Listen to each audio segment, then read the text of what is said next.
रही 25 तारिख बेलू आम दक्षिण अंडमान सागर पार्श्ववर्ती अंचल एक घूर्णिबल प्रवेश कर संभावना रही। यही घूर्णिबल प्रभाव में 26 तारिख बेलू अंडमान सागर अंचल एक लघुचाप क्षेत्र सृष्टि होकर संभावना अच्छी, जहाँ परवर्ती समय पश्चिम उत्तर पश्चिम दिगरे गति कर संभावना रही।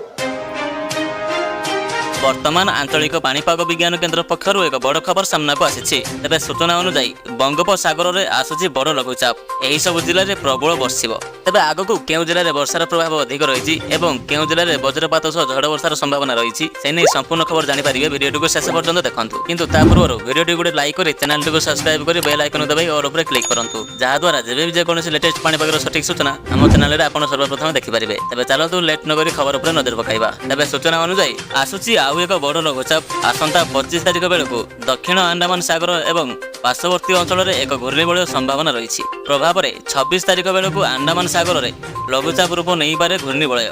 क्रमे यह पश्चिम और उत्तर पश्चिम दिग को गति कर आउ दक्षिण पूर्व बंगोपसागर एवं पार्श्ववर्ती अंडमान सागर में 27 तारिख बेलू अवपातर रूप नेबार संभावना रही। तेबे अंडमान सागर में घूर्णिबलय फल दक्षिण पूर्व बंगोपसागर में एवं पार्श्ववर्ती अंडमान सागर में घूर्णिबलय सृष्टि होवार संभावना रही। परे घूर्णिबलय लघुचाप रूप नेब।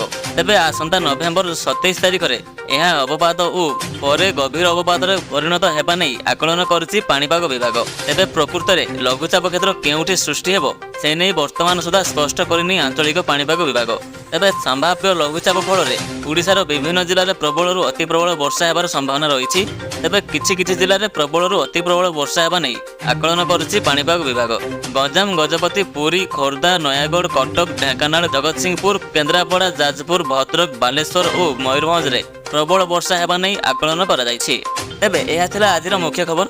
एमती लेटेस्ट पाणीपागर सठिक सूचना जानापी आम चैनल टी ही सब्सक्राइब करूँ, पाखे बेल आइकन को दबाई ऑल उपर क्लिक करूँ, जहाद्वारा जब भी जेकोसी लेटेस्ट पाणीपागर सठिक सूचना आम चैनल माध्यम आप सर्वप्रथम देखिपारे। Bureau report B news Odia.